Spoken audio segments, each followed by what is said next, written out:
I'm Mr. Eliason, and welcome to World History. Today we're going to talk about the end of the Middle Ages in Europe. These are our objectives for the day. They'll also be reflected on the daily assignments. After the collapse of the Roman Empire, there were few organizing principles left in Europe. Of course, with the empire gone, Europe collapsed into into a much more local governmental system, with really the only thing tying Europeans together was the Catholic Church. As you hopefully remember, Christianity spread throughout the Roman Empire after the reign of the Emperor Constantine. When the empire split into eastern and western halves under the Emperor Diocletian, the eastern part of the Roman Empire began to develop their form of Christianity slightly different, whereas the western piece continued to look to the Bishop of Rome and became what we know as the Roman Catholic Church. The Roman Catholic Church was organized very similarly to the Roman Empire. You can see there's a clear hierarchy with the Pope, the Bishop of Rome on top, followed by cardinals, archbishops, bishops, and then your local lay priests. The largest buildings that most people would interact with would also be their local cathedrals or their local churches, and they would often have the most impressive architecture and be the most grand buildings that most people would ever interact with.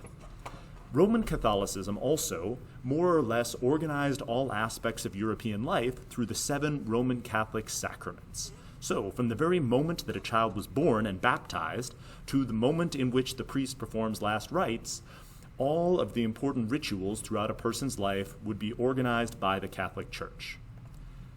As this source clearly shows, the Roman Catholic Church, again, unified Europeans and brought massive wealth and power to the Catholic Church. The Pope, as we mentioned before, was the Bishop of Rome and the single leader of the Catholic Church. The Pope had a variety of different powers that he used in order to ensure that various kingdoms did what he wanted. One of the most powerful popes in medieval Europe was Innocent III, who rivaled kings as far as his political authority. The symbol of the Pope is the keys of St. Peter, as you can see here up in the top right corner. And if the Pope disagreed with something that rulers were doing, he had the power to either excommunicate or kick people out of the church, or even suspend the sacraments in whole regions of the church using something called interdict. These powers, and his power, of course, over your immortal soul, ensured that people would obey the Pope, and that the Pope could be both a religious leader, but also a major player in European politics. The Pope would also occasionally get involved militarily, calling crusades, which we'll talk about later. So, the Pope, incredibly powerful and important, and the head of the Catholic Church. European society, socially and economically, was organized into a system called feudalism, which you might be familiar with. Feudalism is a system of relationships and responsibilities by which the people below generally look to the people above them for protection, whereas the people on the top of the system look down to the people below to provide for them. So, for example, the king gives land and authority to the lords, and the lords, in response, when the king needs soldiers to fight for him, will show up, put on their armor, and go fight. The knights provide protection and land for the peasants. The peasants work the land for the knights. And so this system of loyalty and responsibilities helped organize European life. The Code of Chivalry also helped organize European life. Take a moment and absorb the various values that we see in the Code of Chivalry.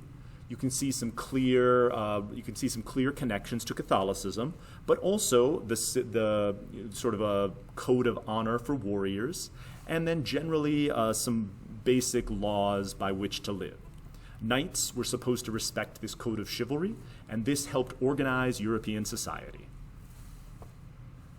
At the very local level, each knight or lord would have his manor, which includes his large estate, some buildings that are necessary, your water wheels, your blacksmiths, things like that, and then the surrounding fields. As you can read here, this was the economic system of feudalism.